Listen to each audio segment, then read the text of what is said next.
Last time pinag-usapan natin ang Poco F5 Pro at tulad ng nakita nyo dito sa thumbnail na to, talagang sulit na flagship phone yon. Pero meron pa kasi yung non-Pro version, ang Poco F5. Of course, mas mura to, pero ang tanong, mas sulit ba sa Pro? Quick unboxing muna bago mag-start. Unang bubungad sa atin yung mas maliit na box na may lamang SIM eject tool, documentations at clear jelly case. Next naman dyan yung mismong phone. Tapos sa ilalim, meron pa rin tayong USB Type-C cable at 67-watt fast charger. At eto na nga, ang Poco F5. At tatlo yung kulay na pwede nating pagpilian. Merong white which I think is the best colorway sa tatlo since sobrang unique. May ice flake texture so masasabi nating malamig sa mata.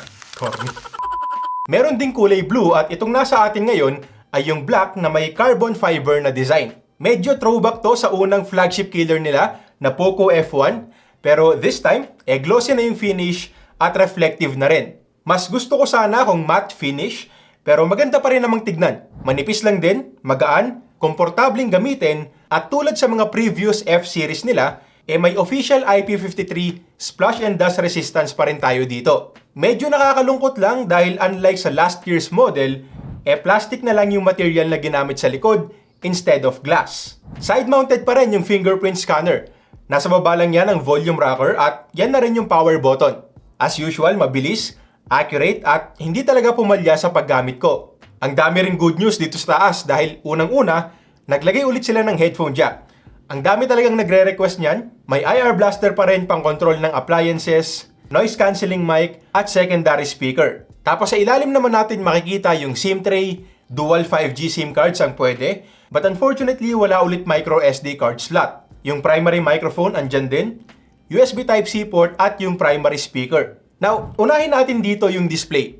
Kumpara sa last year's Poco F4, halos wala silang binago dito. At may konting downgrades ding nangyari. 6.67-inch Flow AMOLED panel with Full HD Plus resolution, 120Hz refresh rate, 240Hz sampling rate, at hanggang 1000 nits na max brightness with Corning Gorilla Glass 5 protection. At eto naman yung specs ng display ng Poco F4. So, pag-usapan natin. Unang-una, same size lang sila, which is good dahil magandang size ng screen yan. Saktong laki lang at this time sa Poco F5, Flow AMOLED na yung ginamit which is a bit more expensive compared sa mga regular AMOLED panels. At dahil dyan, mapapansin nating mas manipis yung side bezels dito at kahit pa yung chin sobrang nipis na rin. Actually, parang flagship phone na nga sa nipis. Yun nga lang, kung titignan naman natin yung punch hole for selfie cam, di hamak na mas maliit yung sa Poco F4. Nabawasan din ng bahagya yung brightness at touch sampling rate. From 360Hz before, 240 na lang ngayon. At from 1300 nits na peak brightness, naging 1000 nits na lang yung max. Mapapansin ba natin tong mga to? Honestly, hindi naman. Bright enough na rin kasi ang 1000 nits para makita natin yung display outdoors. At yung touch sampling rate naman, kahit anong tingin ko, hindi ko makita yung pagkakaiba dahil pareho namang responsive yung dalawa. So sa mga mahilig magbasa dyan ng specs, yes, hindi lang upgrades ang nangyari, may mga bumaba din, pero yun nga, para sa akin hindi naman sobrang big deal at hindi rin yun nangangahulugan na hindi maganda yung display. Siyempre, sobrang smooth pa rin dahil nga sa high refresh rate feature. Very responsive at andyan pa rin kasi yung vibrant at accurate colors, deep blacks, good viewing angles at maliwanag na display. May Widevine L1, HDR10 Plus at Dolby Vision din. So super gandang panoorin ng videos, movies at kung ano pa mang TV series. At speaking of watching videos, solid nga rin pala yung speakers natin dito.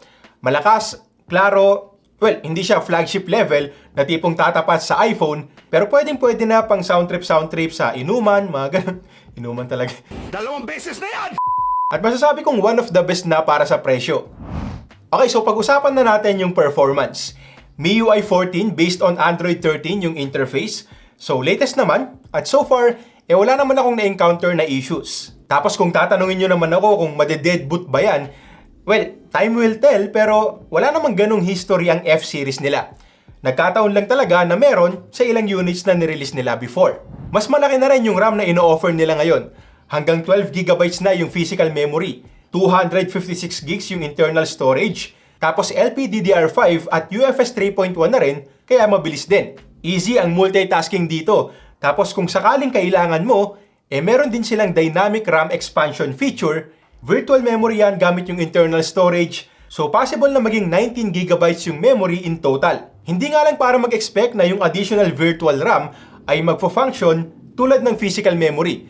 Dahil more on extra tulong lang din talaga to. Now, eto yung unang beses na masusubukan ko ang bagong Snapdragon 7 Plus Gen 2. Yan yung chip na gamit dito sa Poco F5.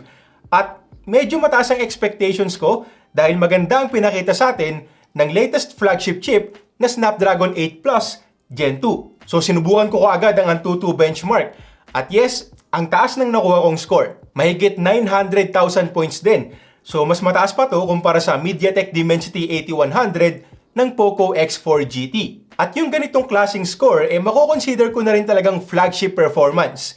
At bihirang-bihira nating makikita sa ganitong price. Hindi ka mumumroblema sa mga lags, lalo na kung mga apps lang naman for day-to-day task ang gamit mo. Mga productivity apps, banking apps like GCash, buti na lang di maintenance ngayon, mga social media apps, wala kang magiging problema kahit pa sa mga susunod na taon. At alam kong gaming performance talaga ang habol nyo dito. So nagtest ulit ako ng 3. Good news dahil may ultra frame rates at ultra graphics ulit tayo sa Mobile Legends. At kita nyo naman dito na hindi rin bumababa ng 100 plus FPS. Kaya kampante kong masasabi na sobrang smooth ng ML dito. May enjoy mo ng sobra, pwedeng-pwede pang rank games, at wala ka nang mairarason kapag natalo ka pa.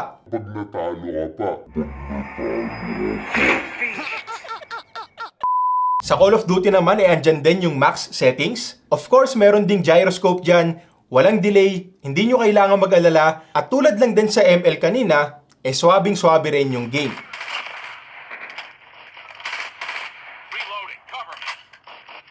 Highest preset kaagad ang sinubukan ko sa Genshin Impact.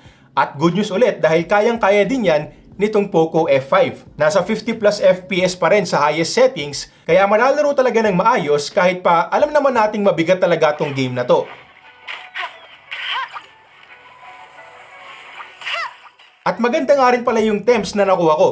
Solid yung performance pero hindi gaanong nagiinit. Saktong init lang na normal naman sa mga phones kapag naglalaro tayo ng demanding games. Isa pa sa mga nagustuhan ko dito yung battery. 5,000 mAh na yung capacity. So may konting upgrade na kumpara sa 4500 ng Poco F4 last year. At nagustuhan ko to dahil ang tagal din talagang malobat. Makunat yung battery natin dito. Nag-test ako sa PCMark at mahigit 14 hours yung screen on time na nakuha ko dito. At auto refresh rate settings. So sa aktual na paggamit, hindi malabong tumagal to ng 1.5 hanggang 2 araw, lalo pa kung light user ka lang naman. Tapos kung gamer ka na dire-diretso kung maglaro, wala rin problema dahil 43 minutes lang din ang inabot ng charging natin from 4 to 100%. Gamit yung 67-watt fast charger na mabilis na rin talaga for the price. Okay, so sa camera naman tayo. 64 megapixel yung main shooter at tulad din sa Poco F5 Pro, meron din tong OIS at yung kasama niyan ay 8 megapixel ultra-wide, walang kamatayang 2 megapixel macro at 16 megapixels na selfie cam. Ito yung mga shots na nakuha namin gamit ang main camera at masasabi kong hindi rin nagpabaya ang Poco dito. Buhay ang kulay ng mga photos, detalyado rin, sharp at decent din ang dynamic range. Kahit sa mga indoor shots maganda pa rin yung kuha. At kung interesado kayo sa ganitong mga toys, follow nyo lang kami sa Toy Hive dahil nagbebenta kami niyan. Ganon din yung mga nakuha natin sa ultra-wide. Of course, mas mababa yung quality kumpara sa main cam, but still very presentable pa rin, good enough na for social media postings, at hindi nalalayo yung kulay sa mga photos kanina. Eto naman yung mga macro shots. As expected, hindi ganun kaganda, so nasa sa inyo na kung gagamitin nyo. Tapos eto naman yung nighttime photos. At hindi rin napahiya ang Poco dito. Malinaw pa rin, maliwanag, wala masyadong noise at nagustuhan ko yung karamihan sa mga kuha dahil nga detailed pa rin. Siguro not the best pero pwedeng-pwede na for a mid-range phone. Hanggang 4K 30fps ang kayang i-record. At kung ganda lang din naman, maganda rin talaga yung kuha. Sharp and detailed din tulad sa mga photos kanina. At dahil merong OIS at EIS, hindi rin maalog yung kuha kahit pag naglalakad tayo. So siguro ang downside lang for me ay yung kawalan ng 4K 60 na dating meron sa Poco F4. Ito naman yung video quality gamit ang front-facing camera nitong Poco F5. Hanggang 1080p 60fps Naka 30 FPS lang tayo ngayon. At sa nakikita ko dito ay mukhang maganda rin naman yung quality. Mukhang pasado rin naman. Yun nga lang ay medyo crop yung image dahil nga meron tayong electronic image stabilization. So hindi gaanong maalog yung kuha pero medyo makipot yung field of view kahit pa nakastretch na yung braso ko. Gamit ko rin ngayon yung built-in microphone ito. At by the way, shoutouts nga rin pala sa Donest Dental Clinic, Rosario, Cavite sa solid na paggawa sa mga ngipin ko. Yung selfie camera, goods na rin. Natural naman yung kulay, yung filter hindi rin OA, at sharp enough na rin kung FB and IG post lang naman, tsaka mga TikTok. Other features bago natin pag-usapan yung price, maganda yung haptic feedback, saktong vibration sa bawat key press kapag nagtatype ako, at hindi siya yung yumayanig yung buong phone sa bawat pagpindot. Tapos meron tayong Wi-Fi 6, Bluetooth 5.3, at NFC. Okay, so available na itong Poco F5. Actually, ilang araw na rin, so medyo late na tayo. At ang presyo ay 20,999 pesos para sa 8256 variant, samantalang 22,999 pesos naman para sa 12256. Now, may early bird promo sila kung saan makukuha na lang natin to for just 18,299 at 20,099 pesos. Kaya lang tapos na yung promo, so masasabi ko pa rin ba na panalo to para sa presyo? Oo naman.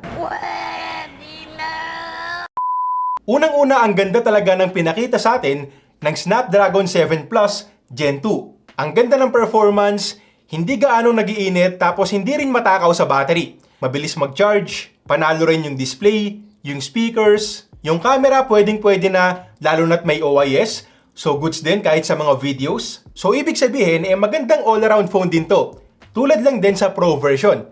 Pwede for gaming, for vlogs, for social media browsing, at solid na solid din for watching videos. But still, ang suggestion ko pa rin, huwag niyong kunin sa original price or SRP. Kung hindi niyo inabutan yung early bird promo, siguro kalmahan lang muna natin dahil knowing Poco, hindi malabong mag-sale din kaagad yan sila sa mga susunod na buwan. Maybe 66, 77, 88, mga ganong klaseng sale. Now, syempre alam kong meron pa rin kayong mga tanong at malamang ito yung una dyan. Paano masabi? Magandang upgrade ba to kung naka Poco F4 ako? Hindi. Maganda pa yung Poco F4 mo at magiging maganda pa rin sa mga susunod na taon. Paano naman yung mga naka Poco F3? Yan, hindi rin. Magandang phone pa rin kasi talaga yan at solid pa rin yung display at performance. Anong mas sulit? Poco F5 o Poco F5 Pro? Pareho. Kung ano yung kaya ng budget mo, yun yung kunin mo. Pero kung ako lang naman, isasagot ko na sa F5 Pro. Dahil ang daming features nun at yung mga extra features at extra performance na makukuha natin doon ay mapapakinabangan natin kung gagamitin natin yung phone ng maraming taon. So nakikita ko to para sa mga naka Poco F1 pa, Pangit ba ako? F2 Pro, May kulang ba sa akin? o di kaya ay sa mga taong naghahanap ngayon ng sulit phone under 20,000 pesos.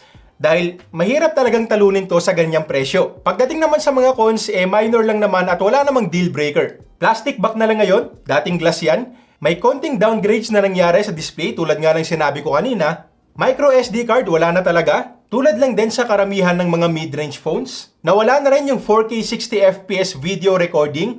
Dating meron sa Poco F4. Tapos siguro para sa akin lang naman, hindi kasi ako mahilig sa macro cam, siguro dapat tanggalin na lang nila yon, tapos improve na lang yung selfie or ultra-wide camera. Since yun naman yung madalas na ginagamit. Okay, so yun lang muna para sa ngayon. Links kung saan nyo to pwedeng mabili ng naka-promo, andyan sa description lahat. Legit na stores yan. Maraming salamat at next time ulit.